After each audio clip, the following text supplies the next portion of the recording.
live from Shenaniganz with a Z. It's the 10-Point Podcast. My name is Bruce, and if you want to come here to this podcast, I really think you need to ask yourself one simple question. How do you feel about frontal male nudity? With me this week on what some people have called an exercise in retarded homophobic futility. First, just because he dresses slutty doesn't mean he is slutty. It's Chris. What makes you think I won't cut you? And secondly, yes, he is indeed a pervert. Does that offend you? It's Andy. Oh, I knew I was getting that one. When that came up, I was like, yep, that's happening. It's usually the two earliest insults in the movies usually what I take down there. Or at least I could have just read it as fucking sea dog. The sea dog. Yeah. It's the sea dog in Nick. We are the 10-Point Podcast. You can find us wherever you get podcasts. Every single podcast app in the world, you can find the 10-Point Podcast. Just type those words in and you will find it. You can find us on Spotify where you can get video versions as well. And the 10-Point broadcast of the 10-Point Podcast is on YouTube, where you can like, subscribe, and watch video versions. And you can see the daft things that Chris is doing in the background as I'm talking over on YouTube. If you watch Wayne, you'll understand why. Well, yeah, exactly. I would like to think people have watched the podcast beforehand. Yes, we are. I never say it at the beginning. I feel like we should say we are a full spoiler podcast for the film in question. Don't come to us for a should I watch I got ridiculed in season 1 because I said spoiler alerts. I think all the time. It became a catchphrase. So your soundboard so annoying. The classic days. Yes, so do watch the film before coming to us. Yes, 10pointpodcast.com for everything 10-Point Podcast. Listen to us there, watch us YouTube, etc. Check out the news this week. You will find a large list of things that we have all watched and recommended one way or another in the last week, and some extra tidbits of news and what you should go and see and what you should. And more comedy and laughs. And laughs and shenanigans. And speaking of comedy, Andy always throwing the segues at me, brings me on to point number 1 on the podcast this week. What is the point? Slightly different this week, because I always do the describe what the film is at this point, and Andy always complains that's not what it is, or that's what it is. And of course, Waiting is just a comedy. But I watched on, as I said on the news this week, Freevee through Amazon Prime, which is like free movies with adverts. How much are you getting paid for this company, by the way? It's a nice place to watch it. So they had different tags that are more than just comedy and adventure and all that. So Ed described the movie this week, the 2005 joyous, outlandish course comedy Waiting. Nice. That's what we watched this week. I'm not sure that's precise tagging. Yeah. That's what we want. Joyous, I'm not sure, but outlandish and coarse, I would definitely agree with. Brought to us by many production studios, but the ones I've picked out, Lift Productions seem to be the main one. They've made nothing of note outside of this film, and Eden Rock Media that made Tucker and Dale versus Evil, which we have done before on the podcast. Some of the other ones work for them. That's why I picked the films and all that. Yes, Chris picked that one. Has everybody got side hustles that are not put into the 10-Point Podcast fund? I don't have you bastards. Buy your out of date beer from like wherever Chris is drinking. Yes, Waiting, back onto that. Written and directed by Rob McKittrick. This was his major career breakout thing. This was the first film he wrote and the first film that he directed. After this, he basically wrote the sequel, Still Waiting, made nothing else. That blew my mind looking I think it's labelled as video on IMDb, so I believe it never had a proper release. But it's got some names in it, some returning characters, and some actual actors. And then nothing else of note until he wrote the screenplay for Tag about 10 years later, or maybe a wee bit less than that. An actual pretty good film. Man likes bangers. And nothing since. Literally Still Waiting, and Tag are the only things he's basically got on his IMDb credit. He just knows. He's just like, this is my time to strike right now. Go. Waiting. Main cast. Starring as Monty, Ryan Reynolds. After all of his famous for on his IMDb page came after Waiting. So according to IMDb, he made nothing prior to Waiting that made him a star. He was in this. Then he was in Buried, Deadpool, Deadpool 2, and Free Guy. Oscar-nominated Free Guy, of course, because it was nominated for its special effects. I didn't go too much into a deep dive of Ryan Reynolds because we have covered it before, spoiler for later, and Andy and Chris mention him as often as they can. So I don't really need to go. I'm not drinking aviation this week. Who Ryan Reynolds is, another plug. It's co-starring with Ryan as Serena. She's second billed, barely in the film. Anna Faris. She's in this film a reasonable amount. Famous for the Scary Movies, which were literally the third thing she was ever in. And one of them was about 5 years before the first Scary Movie film, so I'm assuming she was like a child actor at that point. But yeah, she must have just got cast out of nowhere to be the main star in Scary Movie. She was in other things around about then. Lost in Translation is one that stuck with me before being in Waiting. Then a month after Waiting came out, she was in a film called Just Friends with Ryan Reynolds. The two of them had two films that came out in basically the same month. In It would make 2005. sense why he's in his black book. Right, yes, okay. And in other films that Anna Faris is famous for, The House Bunny, and then Cloudy with a Chance of Meatballs. She's not famous for, but it was the last good thing I could find that she's in. And it's a great film, Cloudy with a Chance of Meatballs. And the third person I picked up on, third in the casting, as Dean, Justin Long, who we mentioned on the news earlier in the week. We tried to revitalise his career, but someone beat us to it. Famous for, first thing, Galaxy Quest. Again, the first thing he was ever in was Galaxy Quest. Apparently, it's one of his most famous roles, which I can picture him being in Galaxy Quest. Jeepers Creepers, again, very on in his career, earlier on. Synonymous with Justin Long, Dodgeball for me, because he actually plays the character. I thought Dodgeball was first before Jeepers Creepers. No, Jeepers Creepers were Dodgeball. He plays someone called Justin in Dodgeball, which I think that's, for me, he's just always that character. Then Waiting happened. After that, Accepted, Die Hard 4, which is another one that I can't. Zack and Miri Make a Portal that came up recently, which I put in again. And seemingly, since about then, he's been in the TV show F is for Family, which I've never, like an animated show, which I've never really watched. He's been in that. And then he's been Alvin in Alvin and the Chipmunks for about 12 years or something like that. Yeah.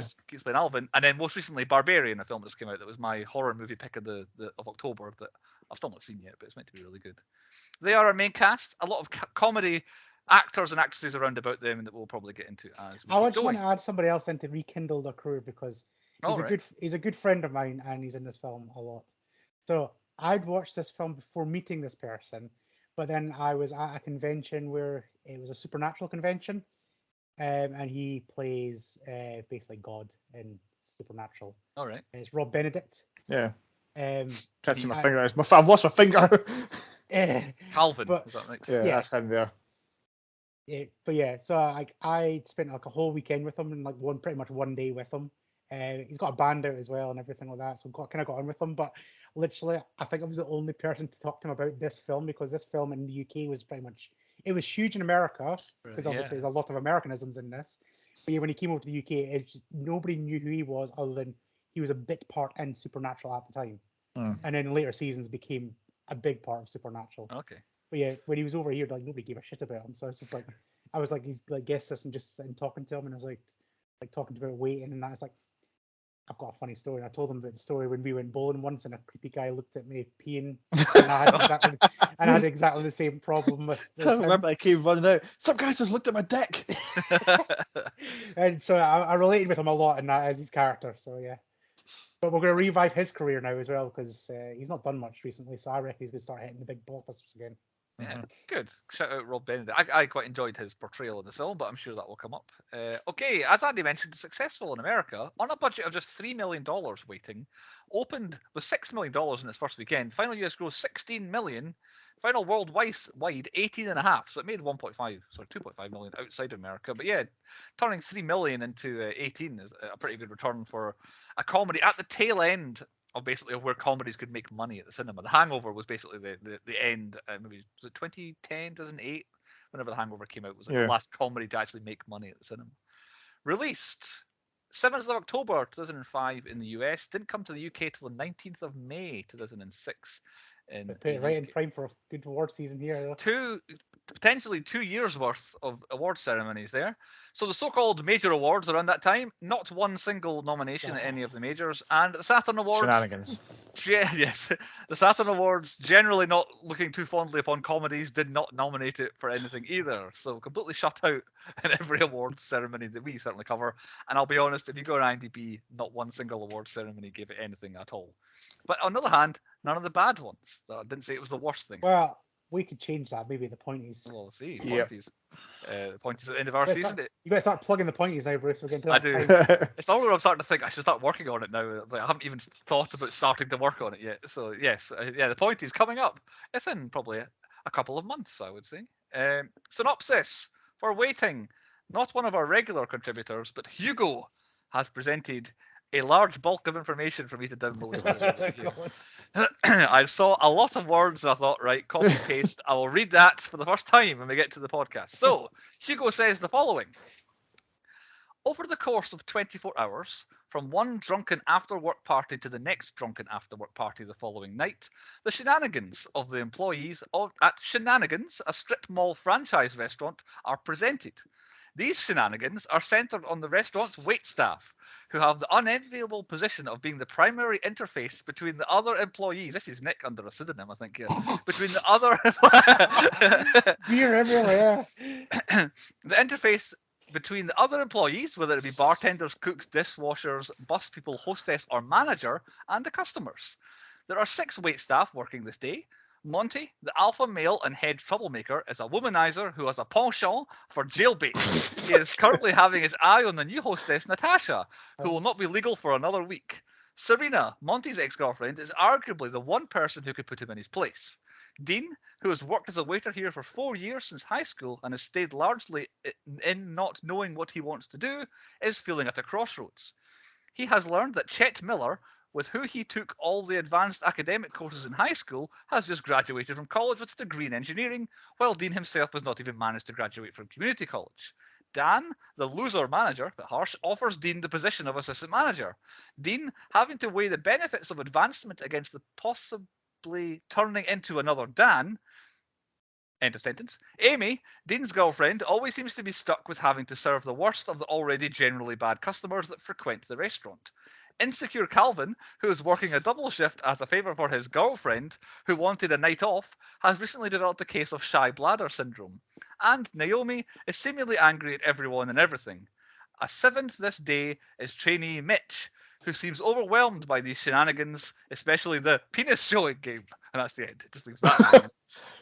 That's it. Movie's done. There you go. So that's not necessarily what the film's about. That's who everybody is, basically. There's the characters within this film. Who picked? I didn't say shenanigans. Who picked Waiting? It was Chris. Chris, why did you pick it? Because I think it's an absolute banger of a film. It's been a while since I've seen it, and we haven't had a film. Ryan Reynolds heavy. Like I think the last one was Blade, and he was like a bit part. So yeah, we needed Reynolds to be front and center.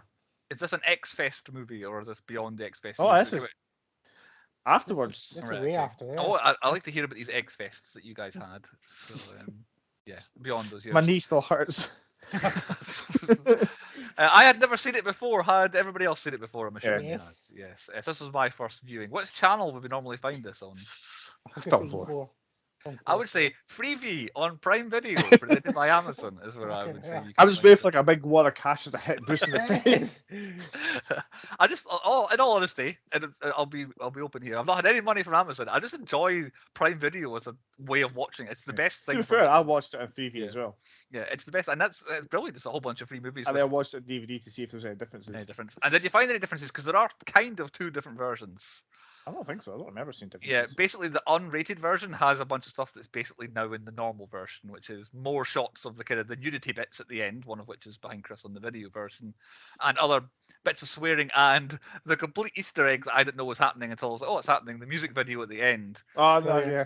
According to IMDb, there are arbitrary bleeps of swear words in it, as in not even every single one or certain one, like it's just random beeping is an uncensored version. But yeah, the unrated version is basically the normal version nowadays. There we go. That's point 1 dealt with. On to point 2. What we thought the high points, best bits and things of the film were. Chris, you picked. Why don't you start us off? Well, normally we say the opening, but I'm going to skip a little ahead to the first day of work with meeting new guy Mitch. Yep. And then just like they literally ask him a question and they just cut in front of him. And I think that running gag's fucking brilliant. I thought it was just going to be for that scene, but then when we got to about 40 minutes in the film and hadn't spoken yet, I was like, I can kind of see what's happening here. I didn't think we were going to get a Silent Bob moment at the end. No. But it was funny.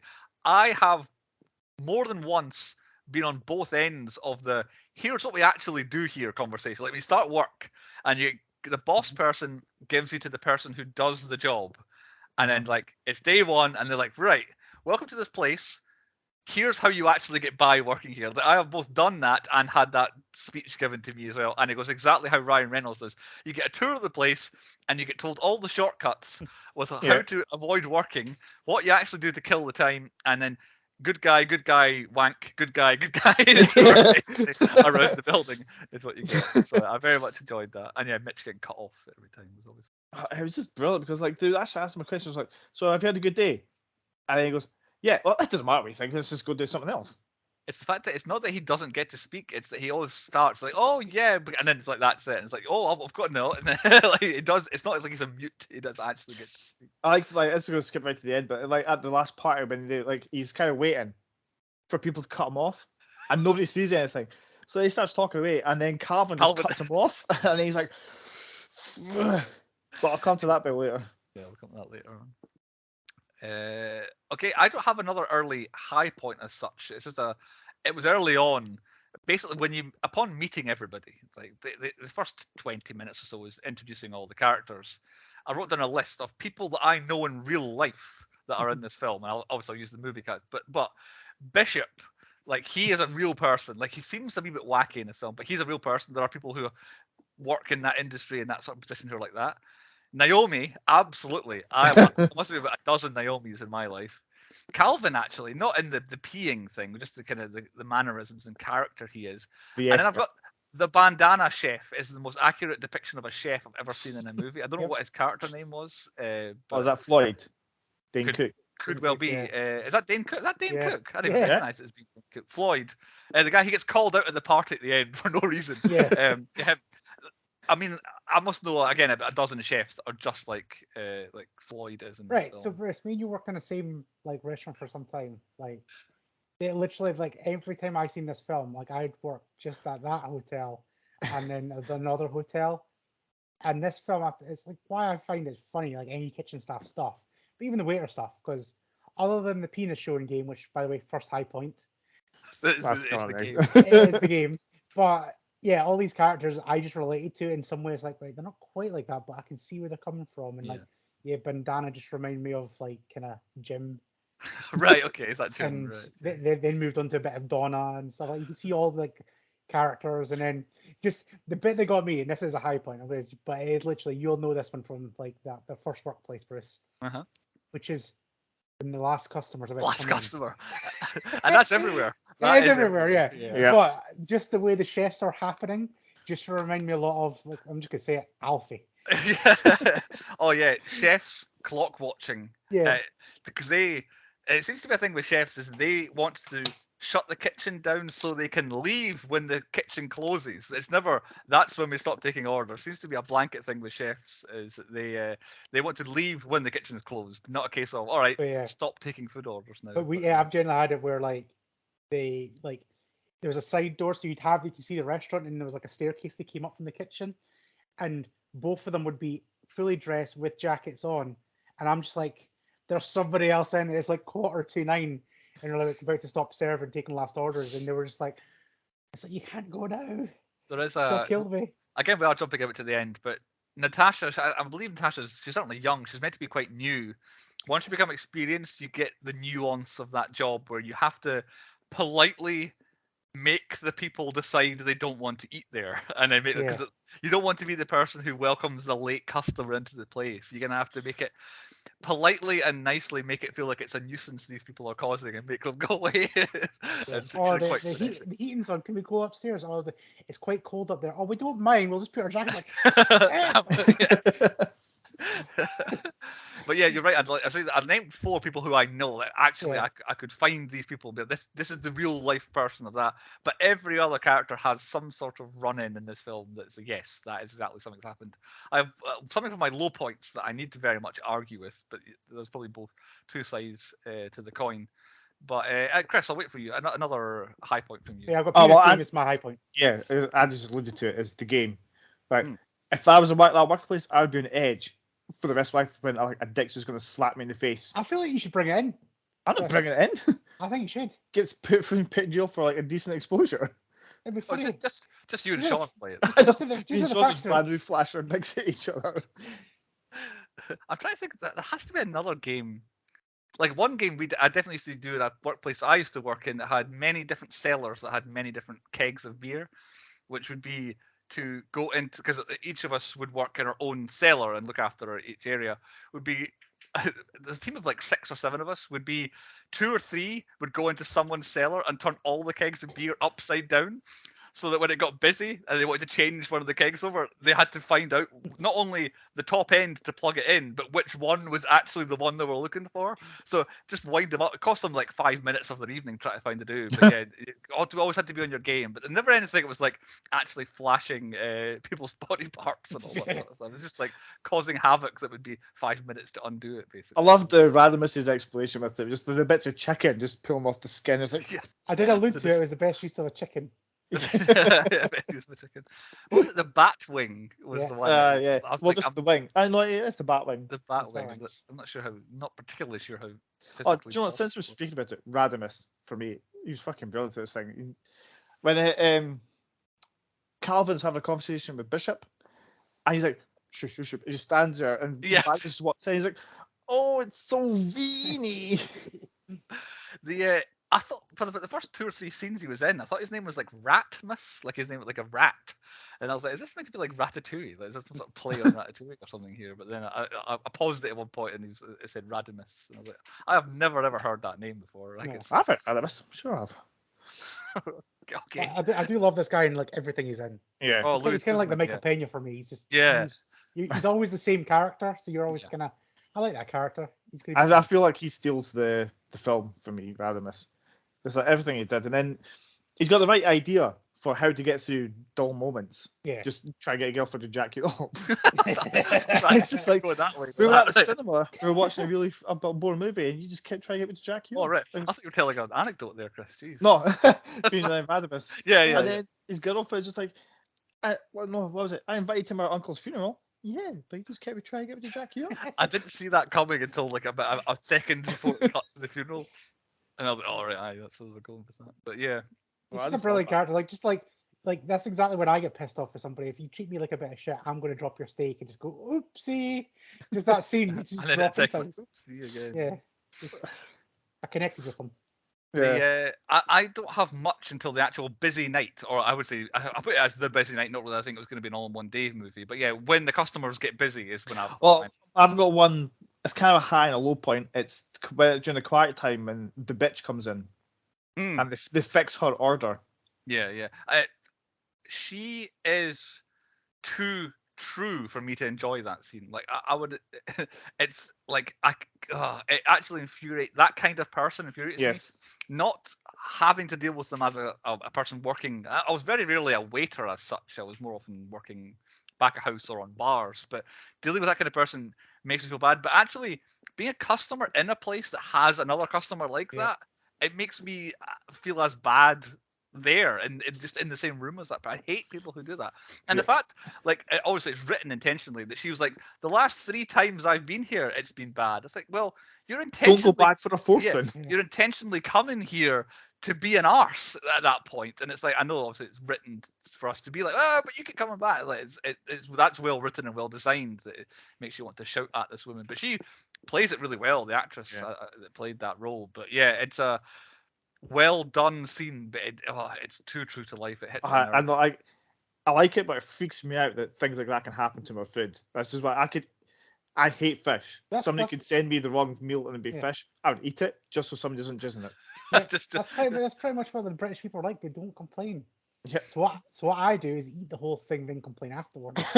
Like the person with the steak. Yeah. Like the steak might have been overdone. You have to eat the whole thing first. It's like, Yeah, exactly. That's where I am on the busy night here, where you're literally hopping. You've met everybody, and now you're like everyone's in action, and everyone has their own things to deal with, and it's absolutely perfect. Like each scenario is something I've been in or seen.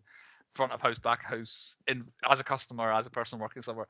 It's from the manager having to deal with the woman who's eating all the food and then complained about it, to just the way like beating someone to a till and you having to wait for them to finish doing what they're doing on the till so you can get to the till so you can go deal with your customer. It's like you can see that Rob McKittrick had spent many, many years himself working in one of these sort of restaurants and learned all the gags and wrote a movie about it. But yeah, The Busy Night is absolutely presented note perfect with how a shenanigans works, basically. What's my other one? My high point. It's Monty and his mum's dinner. Yeah, I just thought it was hilarious. the most awkward mother-son dinner of all time, with Justin I'll always call him Justin no matter what he's in. Justin just sitting in the middle, being like spit taking and cringing the whole way through. Just I don't know, the hatred between the two of them. It was just funny, like just like he was going out of his way just to say as the worst thing that he could say, and she just had like a perfect quip to it every time. Yeah, she was ready for it. Like, Like, my actual high point is smarter than you. when Ryan Reynolds is actually getting like talked back to by not Anna Faris, the other one, when they're talking about like why they broke up and stuff like that. So And yeah, it's like, it's you finally he's finally on the back foot at some stage. I thought that was like well played because it's like, oh, he's got the upper note, and then she comes back, and then he's like, oh, and it kind of just fizzles out. And it's like he's got no comeuppance, and then he's just like, oh, I love her. You didn't see where it was going. It's just like then he just breaks, and it's like, yep. He's very Ryan Reynoldsy. Yes. He's very. Such a majestic, handsome man. The one that got me was his Forrest Gump impression. Oh yeah. He just walked out. It came out of fucking nowhere. Because Justin These was are my feeling magic given shoes. the steakhouse card as well. Yeah. This is my magic. Yeah. If she beats me with a rolled up hose or something like that, whatever it is he says, I can't remember. So the bit that made me in the film laugh the most, from both being funny, well delivered, and being true to life, is when Justin goes to the kitchen to say no bacon on the salad. And then my favourite bandana chef guy responded with, "Oh, no bacon on the salad. Oh, no bacon. Oh, yes, absolutely, sir. Yes, sir, absolutely no bacon." And then the buddy starts whipping him with the towel in the background. And that broke me. Like I will be honest, I was not in tears, rolling around on the floor, laughing at the film up until that point. I was watching and paying attention. But that happened. That was me actually proper laughing for the first time during the film. It's just the most random point. I know, but it got me. I don't know what it was. I think it was just absolutely perfect. It's like you being not working in the kitchen, just asking a nice, normal, sensible thing. This customer's asked me, I'm asking you for this thing, and then oh, absolutely, sir. Once again, I've been on that end where we used to phone down the orders, and you'd ask for something, you just get the phone slammed down. It's like, for fuck's sake, I've got to go and make sure she actually knows what I want now. Oh, that's it. Yeah, people have been angry at hearing the order that they don't wait to the end. So you need to go say, actually, that order that already annoyed you, here's another amendment. I say that. Yeah. So yeah, that was probably the funniest bit. But then almost not long after that, speaking of things that Andy and I can relate to, Naomi making a sundae as she shouts, curses, I hate her, as she's making this ice cream. And I'm like, you are me and I am you right now, Naomi. Yes, and I know Andy's exactly the same. The last thing you want to do when you work in a restaurant is find that you need to go and make a dessert. And it's like, oh god, it was the worst. No, I actually liked Naomi. She was really funny. And again, like, she is the one there's many people in my life that I have worked with that are identical to Naomi. It's the curse, swear, curse, and around the corner. Hi, how's everybody doing? It's so prevalent in the service industry. Is that so good? Any other high points from you, Andy? I've not got many more. Mine isn't really a high point, but it's finally solved the earworm that I've had since watching Jeffrey Dahmer. I was watching it, and there's been a song which had the word Jeffrey Dahmer in it, and for the life of me, I couldn't figure it out. Rap song until the very end rap song. And that was the one, because Nicola keeps telling me about this TikTok song, but not TikTok, Kesha song that has Jeffrey Dahmer. I was like, no, it's not Kesha. I don't listen to Kesha. It was this song. Out of nowhere, along comes Nick and T-Dog. Nick and T-Dog with the PH fat rap. Yeah. However, I'm positive there's another song that has Jeffrey Dahmer reference in it as well. This is the one I've been thinking of. Well, while you talk about that song, my final high point is finally getting to see the Rube Goldberg machine like working. Oh yeah, I forgot about that. I didn't notice it. I was just like, what is this about? And then it worked, and I was like, oh, and everyone's cheering. I was like, I wonder if that was just in the background the whole time. No, it was like right at the start of the film. It kind of comes up, and you can always see it. Is that what that was? Right, yeah. Okay. But you know, I did that. I've got two. We've already mentioned the chefs at the end of the night. That's perfect. That's Terrified Timmy, the birthday boy. Absolutely love that. Like that's me as well. If I was that never happened to me. I never got surprise birthday song in a restaurant, but that I'd be crying. I don't know. if There's I still was- time for that yet. I would There you hate go. both sides of that. Your I'd dad, hate your to do dad the listens to singing. these podcasts. He can hook you up. Yeah, I could do. Yeah. Oh no. But yeah, you're right, Chris. Yeah, the singing would be bad. I'd need to be one of like a dozen, like they are in the film. I did like Ryan Reynolds though, as soon as he walks up. Yeah! Yeah, I like the boy's absolutely bawling his eyes out, and someone just grabs his hand and just like waving it up, like yay to me. It was really good as well. And then the last one is Mitch's outburst at the end. We haven't really given that. Oh, vibe yeah. away, but him absolutely just cutting through everybody and getting everybody perfect as well, like telling everybody that's what's wrong with you. That's what's wrong with you. That's what's See, wrong with you. I would have actually preferred it if he did all that just for the penis game. Like he did all this build up, and then rather than actually walking away and being like upset, if it was just the punchline was, "Ha got you with the penis game." Maybe I think it liked works how- even better. He just like how- he was planning on quitting, and he's Yeah. quitting on the best note he could have quit on. and he works his way into being like the new Dean because Justin Yeah. Long's left. Like he's already got his role that he's just going to fit into. And it's going to be him and Ryan Reynolds. I just love that he picked the most random person to do it on. He's just like, and you biggest piece of shit. He's like, what the fuck did I do? I didn't even speak to you. I don't think they even had an interaction in the film. Yeah. It's just random as his reaction. He turns around and he just goes like, oh, let go, you son of a bitch. What is it? What was that one called again? The goat. It was a goat, yeah. The goat. Because you're the greatest of all time if you can Yeah. do it. I wonder if that was the invention of that being called the goat. Because I feel like Oh, do you know what? I think this is the invention of D's nuts. Because one of the waiters says, Yeah, he does these D nuts. Carpem D's nuts. there you go. Could be. I mean, it could be. Right. Anyway, before we talk forever about that, on to point 3, the low points. What I thought the worst bits and things were. I'll set the bar quite high. Oh, okay. Right, Ryan Reynolds being a paedophile. well, yeah. But Yeah. yes, but not. But yes, but not. Yes, it was very much on the line, and I was like, "Oh, it's Literally. low, it's getting low." Oh, I It's think alright, Dan was right. worse. Well, yeah, exactly. Yeah, the 'Cause, two of like, them. I mean, he had the decency to not do it for another week, but Dan, I think he was all for fucking whining and dining her. Yeah, I think Dan had done everything. I think. Yeah, it was like overall, not just Ryan Reynolds, but overall, just the like we always have the pedo point, which I'm pretty sure Bruce going to bring up soon. Yeah, This one is very much front and center. This one. and then secondary is Calvin. Basically, his activities at the party as well as him doing exactly the same thing. So He pissed himself. He And he's still trying to did. chat him up. I'm quite glad. I didn't put it as a high point, but I thought him having the dream about how he was going to successfully urinate was just going to lead to him pissing himself Yeah, standing yeah. right there. I genuinely thought it was So, going to happen. I was glad he didn't. I'm not sure I even like that he did it eventually anyway, but I still don't think it would work for me. Like if I was having problems, but sometimes, like okay, we'll be open and honest, frank on this. You go into a public bathroom sometimes, and you know you're dying for the toilet, but there's a lot of people around. Sometimes you can be a Yep. bit shy. It doesn't quite work, and then the pressure builds. Like, why have I not started yet? Does everyone else know it? And then you No one stand there cares. for an excessively Yeah. long time, and it's Yeah. really awkward. Yeah, but no one really cared. Like I wouldn't notice if someone else came in and really didn't do that. I forgot where I was going with this, but yeah, having everyone I know, all my friends and family cheering me on around about me, that would not make me go. I don't care. I was What- standing so close that they could actually just Yeah. look at it and be like, go out and pee! Yeah. Like I said, that guy in the Carlisle bowling alley, we shall name and shame. Both like, because I went in and I came out and told these guys, and we're like, "What are you talking about?"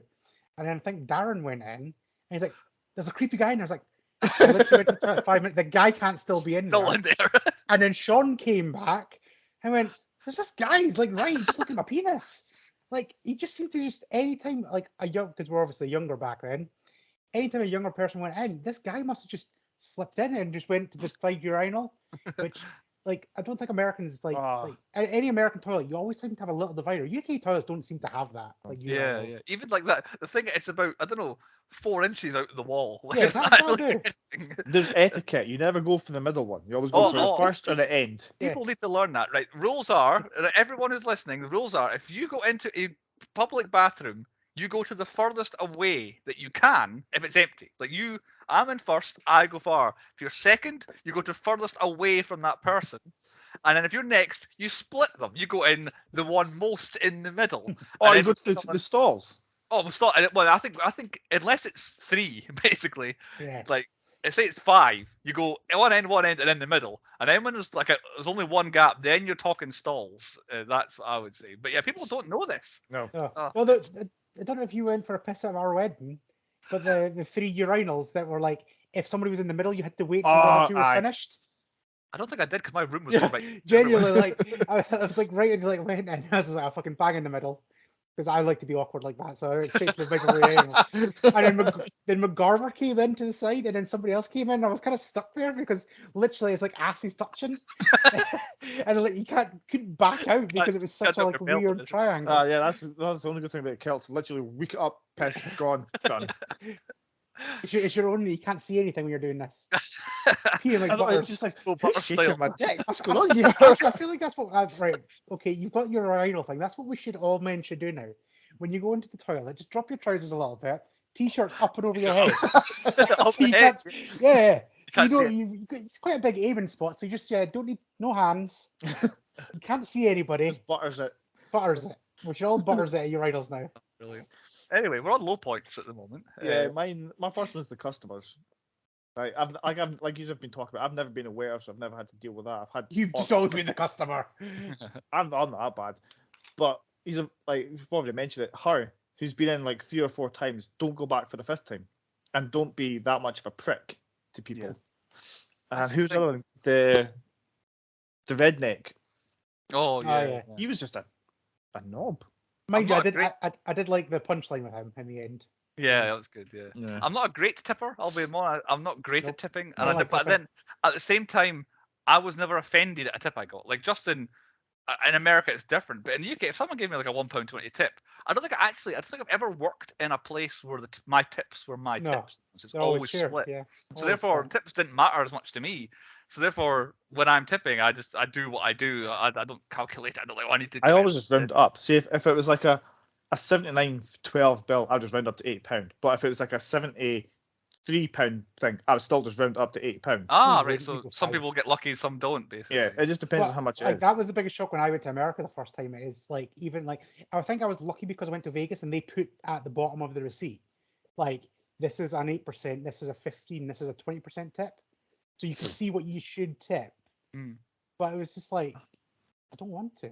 It's like why the fuck am I tipping at a fucking buffet? Yeah. Like, Who am I tipping? Yeah. Me? To get back. Yeah. But yeah, I was never that angry about tips, really. But I can see his point. But we're British, and the American listeners will be like, "Oh my God, we work for tips. That's our life." It's like, exactly. You still get minimum wage in Bellhead, which is probably more than us. The fucking rich, money hungry cunts. I do like having a nice person serving me, and they do generally get a better tip if they're like really nice. But then you can cross the line.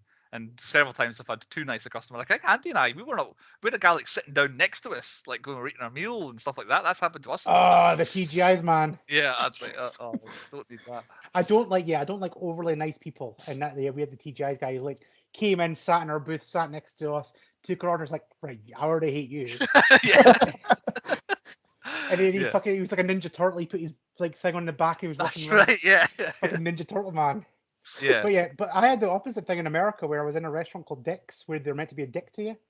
The first time I was in Vegas, like they were like they write things and they say basically chronic masturbation makes you bald. That was my one. Right. And they basically just throw like the food will get served to you properly, but like they'll throw napkins at you, cutlery at you, and then they'll kind of put your food down so it doesn't get ruined. You don't throw it at you. Yeah.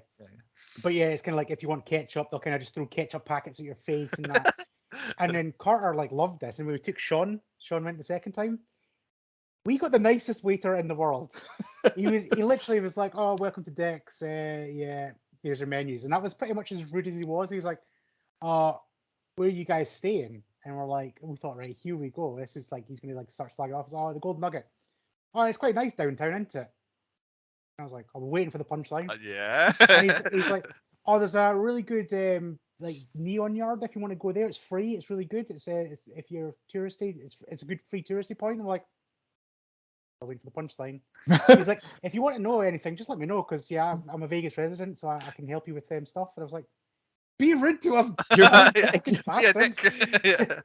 But yeah, it's randomly nice. So that guy didn't get a good tip because he didn't do his job. Yeah. So I need to piggyback on a previous one of Chris's. So the awful customer is not a low point for me because of how well awful True to she life. was. True to life. But it was a wee bit. But I've worked in a handful of places, more than a handful of places, and we've always served food, and there's always been arsehole customers and all that. But never have anyone ever messed with anyone's food like that. All right. Like, it's never a case of snort, I don't know, stuff onto it, spit onto it. That has never happened anywhere. Like again, I've not always been present for every single incident ever, but never has anyone be like, Andy's done it. yeah, everyone come around and we'll mess with this horrible person. No, even with really bad customers as well. It never That's been an happened. American thing then. And it's just a case of we would always combined get angry and annoyed with this person, and we would just kind of try and be kind of passive aggressive towards them necessarily, but never mess with it. And it happens a lot in media like this, and they talk about it in the film. It's like never mess with the people who handle your food or whatever it was. I'm going to tell you another story from a place I used to work at. This wasn't a setup for you, Andy. Yeah, but I've totally done this, right? So the chocolate mousse wasn't chocolate mousse. Customer really, really annoyed me. And I was just like, you're a cunt. And he's like, oh yeah, can I get a full fat Coke? I was like, all right. It's diet, motherfucker. Genuinely, that was where I went to. It's like I was so pissed and angry with this guy. I put Diet Coke in it. Didn't even notice. That's how much. And it's a sweet thing when they're drinking. It's like it's like, oh, you got that wrong. It's like, no, I didn't. It's like, oh no, that's not Smirnoff. And I was like, it is. And it's like, oh yeah, and full fat Coke. I was like, all right. So you give them the house vodka and then the Diet Coke. And you still just charge them full price Smirnoff. Like, done that before.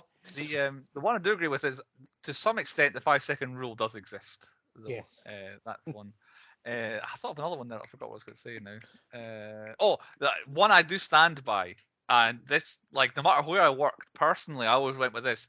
The customer is not always right. Nope. Like, the customer's never right. I would go out of my way to prove customers being wrong quite regularly, and I would definitely, when I was like a supervisor, I would argue with customers until they asked for the manager to come and speak to them, and I would stand there, it's like, yep, yes, yes, and yes, and I would prove my point. I would stand and I'd argue with the customer while the manager was there to be proven right in every situation. The customer is not always right. I got a warning for one of my jobs because I was right. Because we were right, yeah. Because I argued myself right and said you can't speak to customers like that. But I don't care. I was right. He was wrong. Yeah, exactly. Proved it. Yeah. Bruce worked with me for a bit, and luckily we didn't actually have like direct customers. But when the customers sent stuff back, oh my god, did we not rip them apart? Oh god, yeah. Aye, absolutely, yeah. Things again that weren't wrong. Nothing wrong. Yeah. Going straight back out to them. Fuck them. Yeah. Oh yeah, Andy and I had done that in a job that we worked in together, where people just got the things that there's an issue with this, we just gave them it back, and thank you. Like that's exactly how I wanted it. Yeah. Yeah. So I've only really got one other low point that I really want to hit on, which is the actual people in the film when we're learning about the characters. So your Montes, I don't like any of them. Like, while the scenarios that they're put in, I very much recognize and enjoy them being the half hour, 20 minutes where we're learning everyone's wants, needs, direction in the film.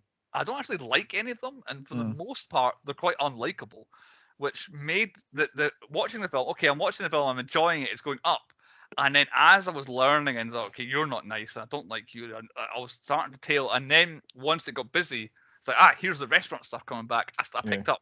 It was Dean for me. Like the character said, he was just a whiny little bitch, and I didn't care about his.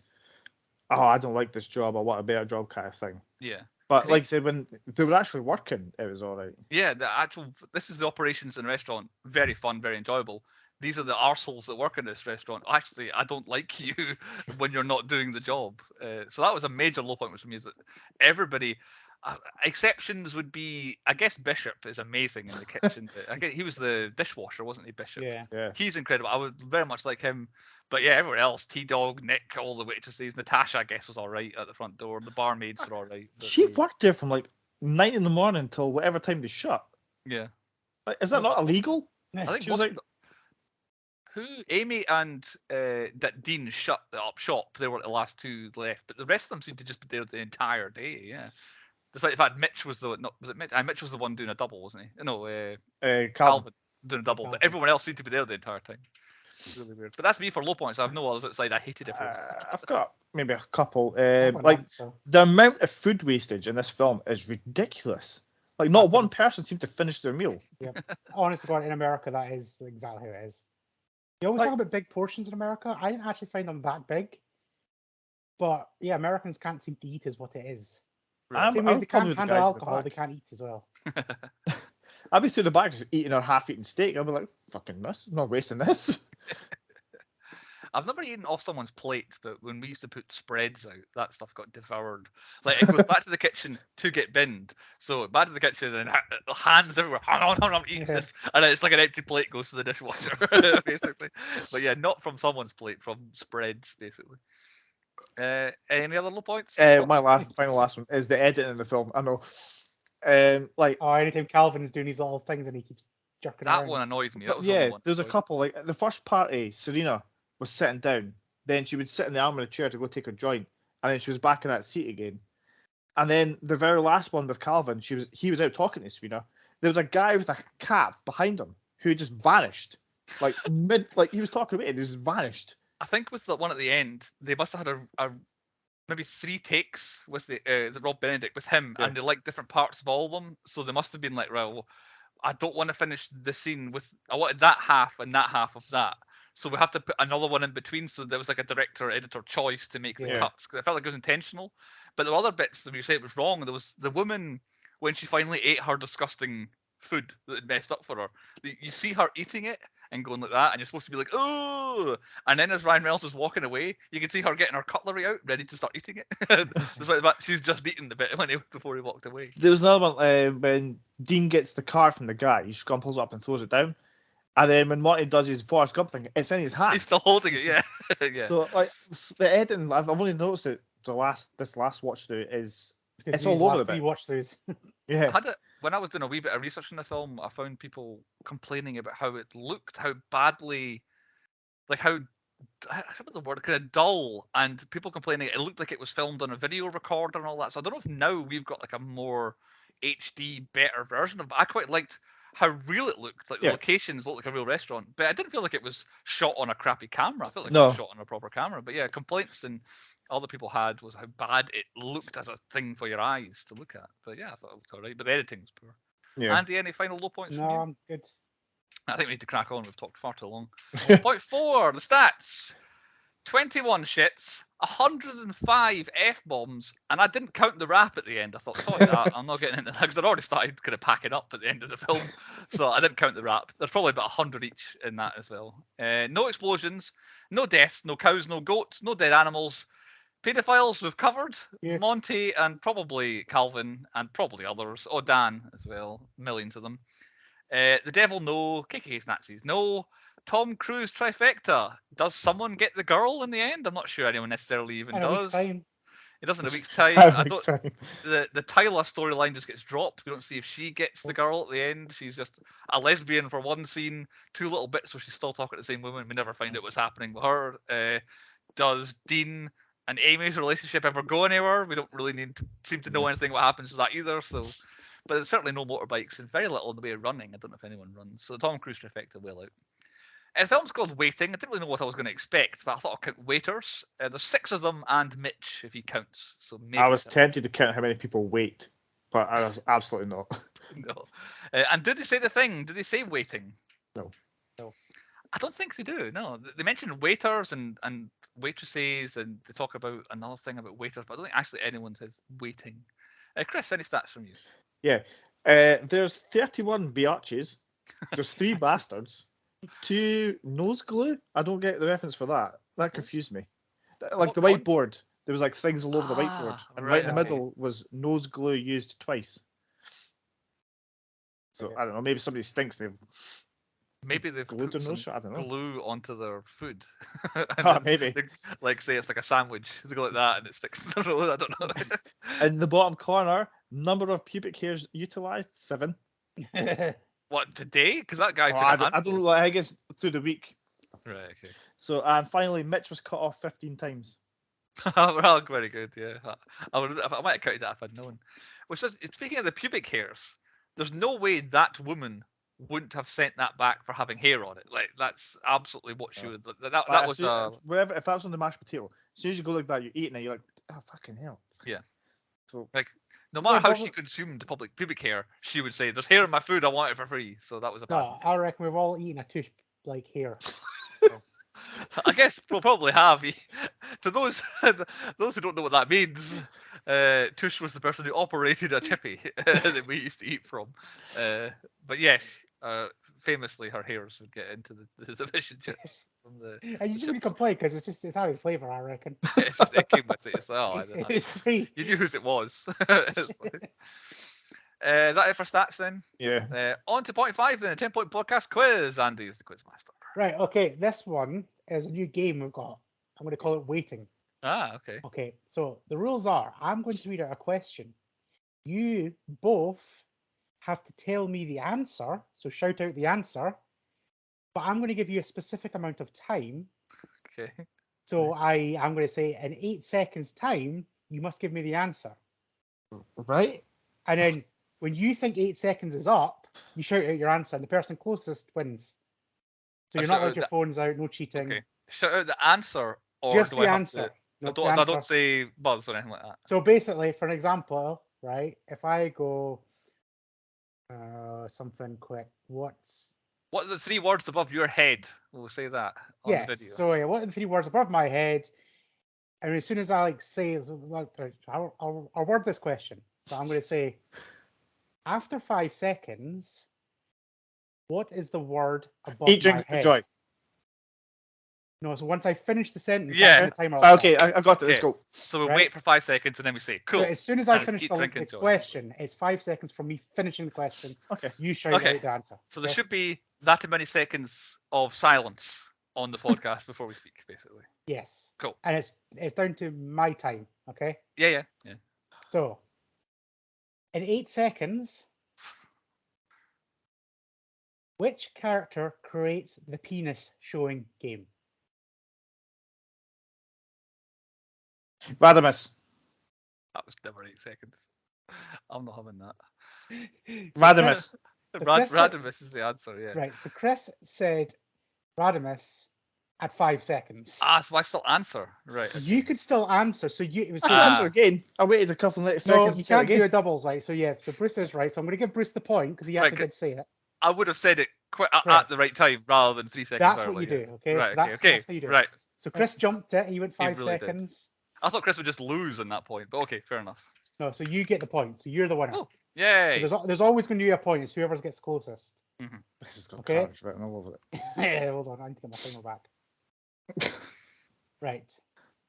So, in 4 seconds, what is position 1 of the penis game? The log. The log. So the official rules. So Chris came in at 5.92 seconds. Oh, well, I win because he came after me. Is he right, though? But position number 1 on the official rules is actually the flash and go. Ah. What? Flash quick and one. go, where you just do the quick one. Wah. Where was that mentioned? That was right at the start. It was these literally lists of rules. Yeah. You just said you can't just pull down your trousers and say, look at my dick. Yeah, but there The- was a no, No, but but there was go. one. There was There one. there It was was a called quick flash flash and go. one. Yeah. It wasn't a and go. pose, it was just the quick one. Right. Yeah. So there's actually no Okay. points in that one. 'cause you That was both the got one it. kick one, I think. Yeah. wasn't it? So you actually both got that right, wrong. So next question. In 7 seconds, finish off Monty's line. Birds of a feather flock to.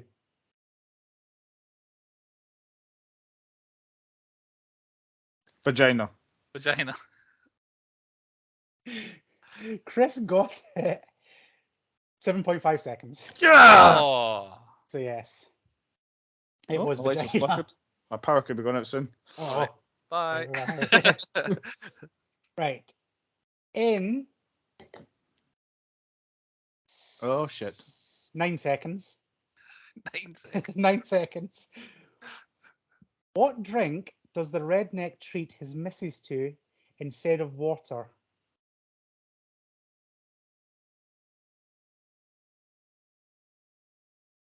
Coke. Pepsi. Bruce came in at 5.5 seconds. 5.5? It was 5.5 seconds. Oh, it's never 5.5. I was counting it. So we've got stopwatch here. And Chris came in at 7 seconds with the correct answer, Petri. Correct answer, yeah. Right. What was it? 7 seconds? I thought it was 9 seconds. 9, yeah. Well, you were far closer than I was. So. Yeah, but Right. Next question. In 6 seconds, what is position number 2?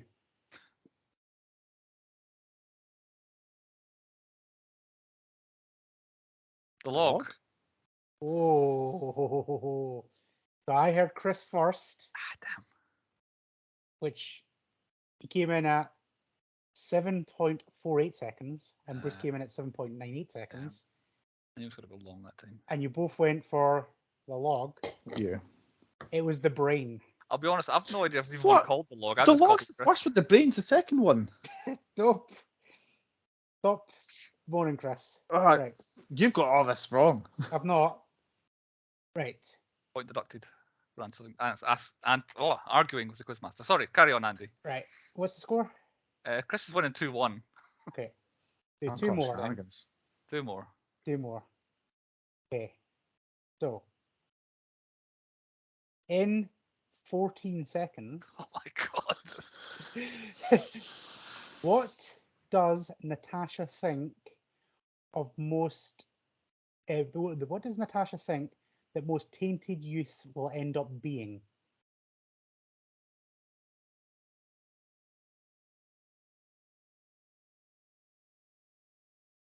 A good podcaster. Perverts. Pervert? Oh, right. So, Chris came in first.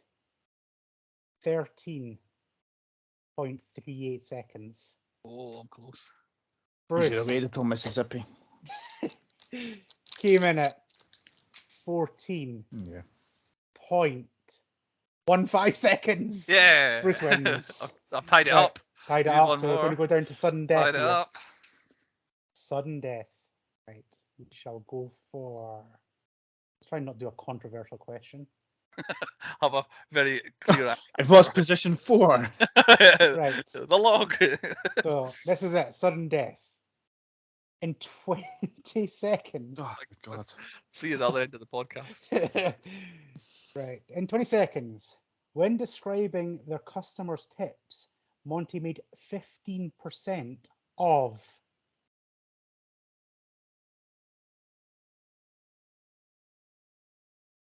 Still here, people. Still the dead air while they try and get to 20 seconds. The answer. Any count? Jack shit. Jack shit. Right, this was for the win. Bruce came in first. I did for the first Both time. answers were correct. It was They Jack were, right? shit. That was an absolute stab, by the way. I had no idea. I thought Bruce had no idea looking at this video, and Chris knew it and was waiting for the seconds. Bruce came in first I did. with a time of 20.8 Ah. seconds, and Chris got it in 21.9, almost a Yes. whole second after. I'm Somehow- still calling shenanigans on I the didn't see log how and Bruce. stuff. I thought Bruce had no idea there. Can I tell you He's one com- thing, Andy? So you think I had no idea what the answer was there? I think I knew the answer to one question in this quiz that I've just won. After Chris guessed early the first time, I've just copied his answer every time. Oh, I noticed, but that's why I was so Yeah. perplexed by you going first. I know, until then, but it was too long. That was 20 seconds. I knew it was 20 seconds, so I just had to go. It just sounds like Jack shit finishes a sentence. So I don't know how you've lost that, Chris, because I did not know any answer. Well, I lost it because of shenanigans. That's how I Oh. lost it. Well, we'll find out what if the log is the right position or it was. Chris probably should have won, but yeah, I got 2 questions right. I got 1 question right that I didn't know the answer to, and I guessed the last one. Oh, well, that was a quiz and a half, Andy. Thank you for waiting. Luckily, my timekeeping's quite good. That's the best way. On to point 6, then. We better not wait any longer because we're already running over. Movies and movies. Chris, over to you for movies and movies. I've not done anything with the universe, but I believe there are some people. There's, yeah. Obviously, Ryan Reynolds. He was in Blade Trinity as Hannibal King. I can't pronounce his name. David Keechner? Dan? I think it's Keechner, but I'm not Keechner. sure. I don't think we'd had him before, but he was in Semi-Pro as a commissioner. was, yeah. Chi McBride, Bishop, he was Gone in 60 Seconds. Yeah, I could not place him. Like, I could. And Not, I knew I'd had him before, but I Yeah. couldn't place him either. This one blew me. John Francis Daly as Mitch. He was in Vacation as the ride operator. Ah, so he was, yeah. He's one of them faces that I was like, he must be in a million things I've seen, but not actually the guy from anything. Yeah. And Caitlin Doubleday, it was Amy. She was in Catch Me If You Can as Joanna. One of Chris's picks from earlier this season. Yeah. It's weird how it's just working like this. And this is fairly obvious. JD Evermore, the redneck. He was in Django Unchained as OB. I had no idea. Fairly obvious. So he's the wild card this week that I would not. Yeah. Considering I didn't actually know some people who were in this were in it, and looking at the cast list since we started the podcast, it's quite impressive that I knew some of these ones. I think my cat's trying to break the door down. Fucking hell. Just hear it rattling. Have you recast us into the film? I have. Like, I could have made me and Andy as Nick and T-Dog. Sorry, Andy and I as Nick and T-Dog. But Andy is 100% Naomi. Yeah, and I had that. You know Right, Andy. okay, you know I'm why. going to cast myself here because when I'm watching this film, I'm like, everybody thinks I'm Naomi, and I probably come across as Naomi, but in my head, I'm 100% Bishop. Yeah, I'm I the can see calm, that. telling you some nice advice, but it's coming out exactly like Naomi. Yeah, I had Naomi down, but upon you telling us the story of the urinal, you're actually Calvin, really. I'm a aren't bit of every character, and like I said, I'm Ratimus on when people piss me off because it's what I want to do. And if I was in America, I'm going to drop your food because over in the UK, I could probably be arrested for that. But out there, Yeah. As for me, I'm Mitch. Like the quiet guy, just lurking in the background, Yeah, and then gets ignored all day. also because I thought you had a lack of experience as well. Like I thought Oh, you would be the new guy because I didn't think you'd worked in the industry. So. Oh, but I've got an explosive temper like he does, right at the very end. He's my shit. As for you, Bruce, you were quite difficult because you've like worked in the business. I put you as Dean. Yeah, I think I'm So, like, the future Dean. management material. I'm the Dean side of Monty to Dean. Like I'm far more Dean than I am Monty, but there's some elements of the level of experience is going to the Monty side. So yeah, I think I am Dean, unfortunately. Also, Andy is the old guy in 40 to 50 years, just pretending to be senile just to flip kids off. Very good. So I had the same ones, so there's no point in me debating my recasting. Andy, have you redone any recasting for the film? No, because it'll come up later. Cool, brilliant. Goes on to mine then. So my usual talking points I've got for this season. Could this film have come out in 1995? It did. It was called Clerks, the film. And that is one thing I just could not escape from about minute 10 of this film. The Randall and Dante relationship between Monty and Dean. Jay and Silent Bob, the bus boys working in the back. Our main characters discussing their relationship in between one joke scenes with customers who come in to do one scene, and then also on top of that, it took me a while to nail this down. Ryan Reynolds in this film and for the majority of his career just plays Jason Lee in Mallrats. The character that Jason Lee is in Mallrats and a little bit in Dogma is what Ryan Reynolds does as his gimmick. Is he just kind of talks and acts like Jason Lee does? And I hadn't realized that he had basically stolen Jason Lee's career. Ryan Reynolds, I'm a more handsome Jason Lee. I'll go and do all these films he should have done. But yeah, and they actually had this as I was watching the rap video at the end. The last bit of the thank yous in the credits is Rob McKittrick thanking Kevin Smith, and literally says, "Without Clerks, my vision for my film wouldn't have happened," and all this sort of stuff. It's like, yeah, because she literally ripped Clerks off. It came out, I think, 3 months after Clerks 2 did as well, so they're probably trying to capitalize on people liking Clerks 2 because it's basically the same film as Clerks 2 as well because it's food. Dead Man Walking, on the back of the Clerks comparison, I thought the old pensioner customer would be the only person who would die liking Clerks, but then no one died, so it was quite tough. But I thought if anyone was it was going to be him.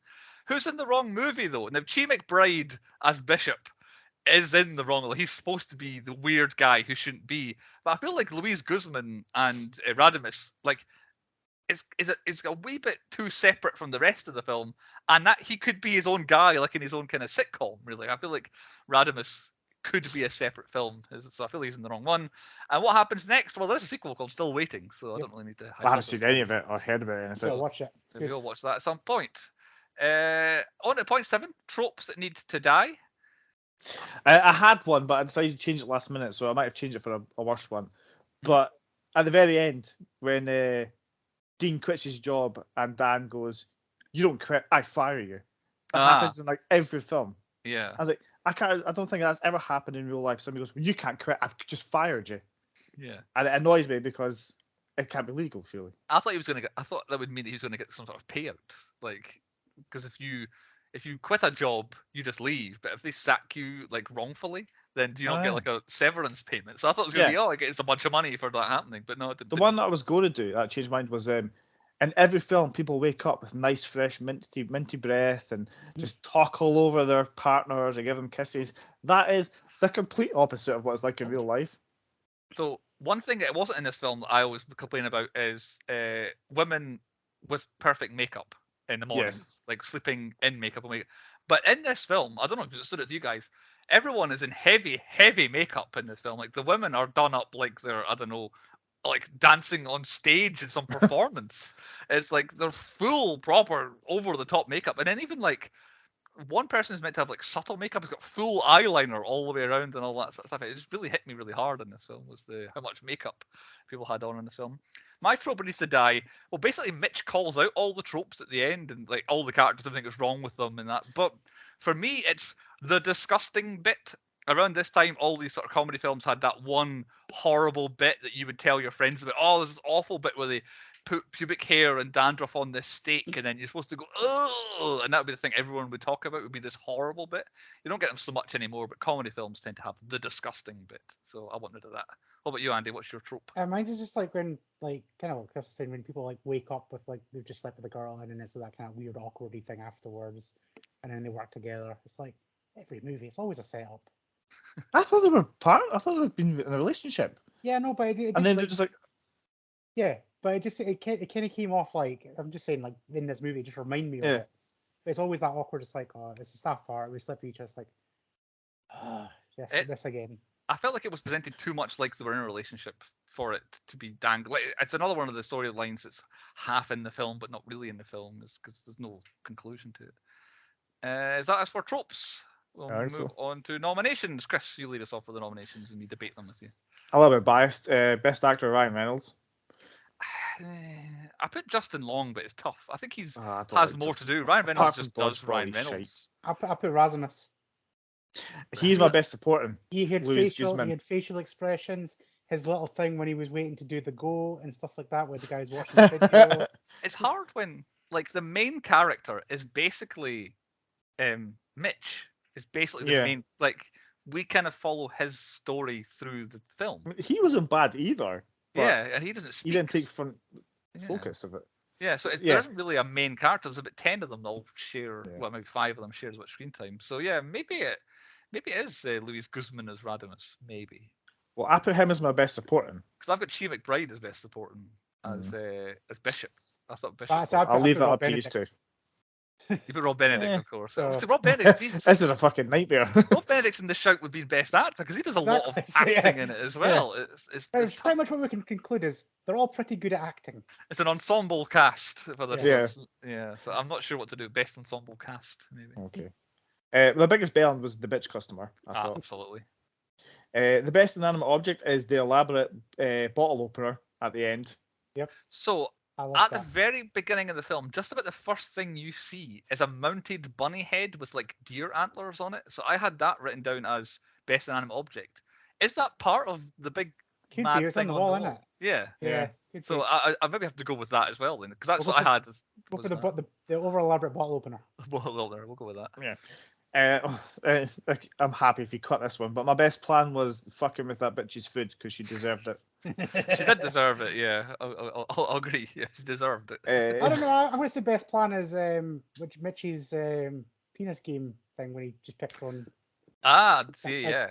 Nobody's seen that coming, and he even got Rasmus in it. Well, actually, yeah, that is a good plan. Yeah, I think Mitch's plan. Do you think that's what he's doing through the whole film? Going, I can get these all in one go. Yeah, I can win. Plan it perfectly. My worst plan. Oh, sorry, you've got to ingratiate yourself from the get go. It's like, okay, I can better them all at their own game. Yeah. And that's the I would do the what's it called? The Abraham Lincoln. That's a lot of effort. Anyway, the worst plan was going for food 2 minutes before a restaurant closes. Yeah. It's just It's a dick move. You go to Yeah. like a 24-hour takeaway at that point. Once it passes, what, 9 o'clock at night? Night Yeah. even 9's pushing it, to be honest. Yeah. 8:30 maybe. You go to get fast. As the hostess thing, you just be like, "Are you open for?" Well, actually, we close in 2 minutes. Yeah. Okay. Right, Well, you're not never mind, I'll closed come then, back are you? later. I'm coming in. Yeah. I might Andy's start doing checked. that. I might start just hanging out at restaurants, just seeing. It's like, oh, and then, oh, they've closed there. Let's straight on complain to like Nando's. I was at your restaurant here at 5 to 10. I must say, I approved of Dan calling the toll company on people parking in spaces they weren't supposed to park in. Like, I think that's supposed to paint Dan as a bit of an arse, but he's legitimately doing a thing that should be done. Like, they're not supposed to park in that parking spot. So yeah, I liked him doing that. I've been buddies with the toll company guy. It was quite funny. Yeah. My best set, I put Shenanigans. It has to be. Okay, it actually is a Bennigan's restaurant, isn't it? There was another one in the thank yous. It was like, thank you to Bennigan's for having a sense of humor or something like that. Yeah. So I think he actually used one of their restaurants. My best cameo was Wendy Malick as Monty's mum. What's she cameo? Is it like is she famous for being in something else, or is it just because she had a Oh good? yeah, she's in loads of stuff. Well, what's she famous for then? Yeah. Well, she was in Fraser. She was in. I mean, you can read her Something else. IMDb page, or what is she actually famous for? Yeah. It's like- I don't know, she's an actress.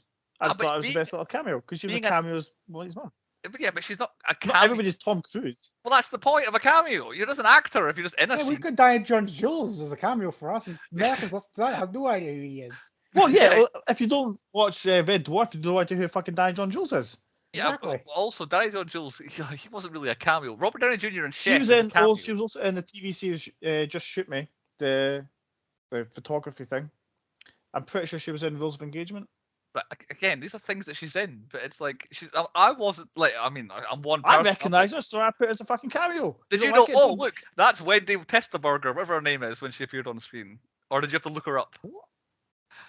Nah, what see, was I'm it? with Bruce because that did not stand out as a cameo to me. It's not a cameo. But if Fuck you, Arnold Schwarzenegger rocks up in The Expendables, he's Arnold Schwarzenegger. That's the cameo. If some actress acts in a scene because she's a professional actress, that's not a cameo. Yeah. If Robert Downey Jr. turned up to be one of the people they were waiting on, that would be Yeah. a cameo. Exactly. Jason Suck Lee my comes lord. into Clerks to get a burger and chew out the guys behind the counter. That's a cameo because he's Jason Lee coming in to be in Clerks. It's not. Well, that's not a cameo if he's in every fucking film. Uh, Anyway, Right. Michael Penny Award. Uh-huh. Monty's patriotic reasoning for trying to bang a minor. Right, yeah, actually, Yeah. yeah, it's not bad, yeah. I wasn't there when they decided, yeah. My best line, this is quite a long story, but when Amy's complaining about the bitch customer and Monty says maybe she was abused as a child, and Amy's reply of God, I fucking hope so. That's my best line. I missed that line. I need to keep that one, yeah. I guess every time when she says that. My best accent is Monty's Forrest Gump accent. Yeah. Okay. It's a good accent. The best song was Nick and T-Dog's Rap. Absolutely. PH Yeah. Fat Rap. Yeah, yeah. that was amazing. Most pornographic is Naomi's Angry Beaver. I wasn't anticipating that, I'll tell you that much. Everything that happened there. I didn't like the bits in it though. That was Yeah. a bit Yeah. The most annoying kid was the birthday boy because he's a bit of a Nah, pussy. he wasn't annoying. Terrified. He was Who terrified. cries at fucking birthday I would. parties? I would know. Okay, that's me. Is that you? Best badass. Now, a different use, but I think Bishop is the best badass. He presents himself Yes, as being a I would agree with that badass. one, actually. There you Yeah. go. Best character name Radimus. I've never known or heard of anyone. I do like a called Radimus. Best costume. Everyone's costumes in the music video at the end were hilarious and otherwise. Lobster, or whatever it was, the yeah, fucking- the random lobster as well. So yeah, all them. Best food. I feel like I would. I don't have an answer. Oh, for I best. don't know specifically what to put as best food. Yeah, there was probably something. The Andy spread might all, something. they all spread looked pretty good, like everything, Yeah. like the steaks, the burgers. So yeah, maybe the meat. Apart from the one that came out in the microwave looked rank. Oh yeah, Yeah. that one. Yeah. Oh. Oh, I did like the joke of the all our desserts are designed Oh, by yeah. gourmet chefs. Box with gourmet chefs written on it. Opening. Yep. That's absolutely a catering industry joke. Mhm. Best supporting. Again, I've gone for Chi McBride as Bishop. I very much enjoyed him, but we'll leave the acting as is. And done that one. Most underused. Now, Caitlin Doubleday looks like a movie star. She's in a whole bunch of stuff. She's barely in this film, and I thought she was going to be one of the main characters and the main love interest for Dean. She has, like Chris says, a really funny line in that scene. She's barely in the film, Caitlin Doubleday. I thought, oh, you're going to be one of the main stars. So she's underused. I didn't actually get a sense of. She was one of the ones I didn't hate so much. She was a bit whiny in what she had to do. But that is me. I don't have much in the way of other nominations other than that. Andy, any from you? Pepsi. It's my brand. Product placement. I was going to say that after I learned in the quiz that it was Pepsi because I didn't get one. Yeah, Pepsi was everywhere. Pepsi, because Shenaniganz is not a real place. Point 9 on the podcast, the moral of the story. What lesson are we supposed to learn? Now, the lesson I learned from the film is not true, and that is don't mess with people who handle your food. But that's my moral. Don't fuck with people that handle your food. Yeah. What about you, Andy? Mine is just don't be a dick and turn up to a restaurant before it shuts. However, I now want to do that. Yeah, but you didn't learn your lesson, did you? So I might have just used that as good advice. I was like, yeah, let's do that now. Yeah.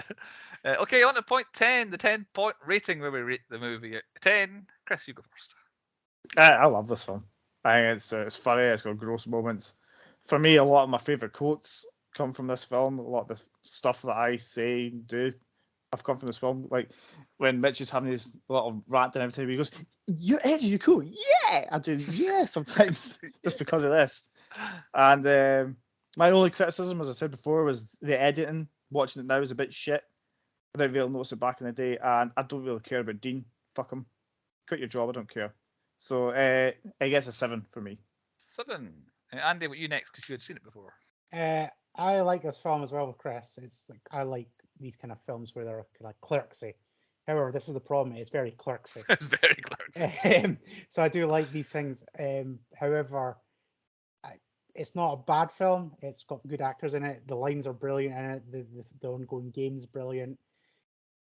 There is a way better film that is a carbon copy of this, which came out 3 years later, called Slammin' Salmon, which is... I've never seen that yet. There's always another version of every film we do that Andy's seen. Honest to God, I'm going to give this film, and it's a sneaky 6. It gets just a 6. It's sneaking into a 6 because I like the comedy and like that. However, Slammin' Salmon, watch it. It is amazing. Right, okay.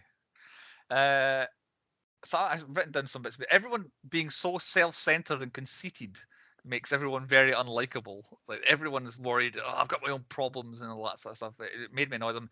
The fact it's an utter rip-off of Clerks as well. It's basically Clerks 1 plus Clerks 2 divided in half. It's absolute rip-off. And it only really got good when the restaurant stuff was actually it got better as it went on. Like I think it started okay, and then it picked up, and I got well into it. So I'm it's a 5. It's in the middle. Like it could have been far worse, I think. So it saved itself, and the first half not so good, second half quite good, and everyone's all right in it. And I quite enjoy the people who are in it. That kind of did save it. So a 5, a 6, or a 7 means it's a 6 officially. Quite hard. Chris, I'm telling you, watch Slammin' Salmon. You're going to be giving it a 7. Right, fair enough. I recognise you've talked about that before. Not in this, but Chris, watch Slammin' Salmon. This film will go from one of your favourite films, like about waiting, to being like fucking thrown in the bin. Slammin' Salmon. Replaced. Right, okay, Slammin' Salmon. We might see that at some point on the podcast. So with it getting a 6, that probably puts it around about mid-table. I've been compiling some we can now do our top 10 films we've done on the podcast. I won't reveal it here, but there's an interesting look at over the 5 seasons plus we've done the top 10 rated films we've done. Right. It's quite an interesting read. So I have started on the pointies now, think about it. Anyway, Chris's theme. Now, I've forgotten what clue Chris gave us last week. He gave us a lot for the Clerks, it's a character's name. Right, Clerks is the one I've messed up on a little bit. Right, okay. I thought it might be that. So, Waiting, City Slickers 2, The Legend of Curly's Gold, Catch Me If You Can, and Clerks 2 are what he said. I've got 3 guesses. I don't think it applies. I don't know why. Like, whatever his thing is, it spells out some bullshit. Okay. It's something to do with that. Right. Yeah. However, his theme would be 110% better with people wanting better jobs. I've got, is it former jobs of Chris, or at least job related is what I've got. Oh my God. Because Andy, you previously guessed off podcast that it was something to do with occupations. Yeah. Or something like that. Because things were going to be C. So it's called C. Clerks. It begins with C and had Clerks in it. Catch Me If You Can, he was a con man, and then it went off the deep end, I think, at that point. But Oh, well, this one's got Cooks. Cowboy. It's got God, Cowboy. Yeah, that was because it. it was like Cowboy Clerks, Cooks. they're Clerks. Catch Me If You Can is a con man. The Legend of Curly's Gold because they're cowboys, and Yeah. then Waiting, they're waiters. So they Yeah. all start with the same letter as the film. Well, actually, well, there's Cooks and stuff, but C works because in my last pick, the profession begins with a C. So Because I've got the letter It C actually is works. my second guess. Like, it's the letter C because your name's Chris. Is it the letter C that you've picked up on? No. Is that? No. And the last one I've got is Chris picking films that have people that Andy likes in them. That's what I've got. on my Oh. because he likes Kevin Smith, he likes Leo, not as much as Sean does, but he likes Leo. He likes Ryan Reynolds, so I don't know who it was in City Slickers, but they were my guesses of what your theme is. So we're still completely. It spells something. It's something to do Right, with yeah. spelling, and it's bullshit. It's like, his new theme is just professions, professions. jobs. Well, yeah, according to you, Spirit is, but don't worry, you'll get it in my last pick. I bet we I don't. doubt we will. I think we're It's big done. up to Well, reveal. dead As soon as I team. say it, Andy will get it. Yeah. I'm Anyway. pretty sure as soon as you say it, Yeah. the world will get it. No, but I mean, you'll understand why I did it. Oh, when you pick your last pick, maybe. I don't- Anyway, Yeah. anyway, before we're here for 2 hours, my pick is next. So my Halloween pick got stolen, so I didn't get to do it. And the way the podcast has worked, we're basically midpoint between Halloween and Christmas. So I'm picking the perfect film that is the half point between Halloween and Christmas. Nightmare Before Christmas. 1984, Oh. horror, fantasy, comedy, Gremlins. You Oh. literally took my next pick. Yeah, yes. It finally happened to me. Passed it on, passed it along from the. Well, that gives me a bonus pick out of nowhere. 'Cause that I've- doesn't. I've not got a bonus pick to have in December at some point, I think. So yeah, Gremlins. It's been coming for a while. I vividly remember really liking Gremlins 2, and I can't remember anything about Gremlins 1. So I'm looking forward Yeah, to seeing this Gremlins again. 2 is the one I've got locked in my head. Yeah. Bruce's one definitely fits into my theme. Yeah. It doesn't fit to my theme because I don't have one. So Oh, there- and this film didn't fit into my theme either because Chris has Oh, been yeah, picking you're- films. okay. Yeah, this one nothing to do with my theme. Nothing to do with Andy's team. There we go. So Gremlins is next. It'll be next week. You actually have 7 days to find Gremlins. Give it a watch, get in the Christmas spirit, and we'll see you next time on the 10 Point Podcast.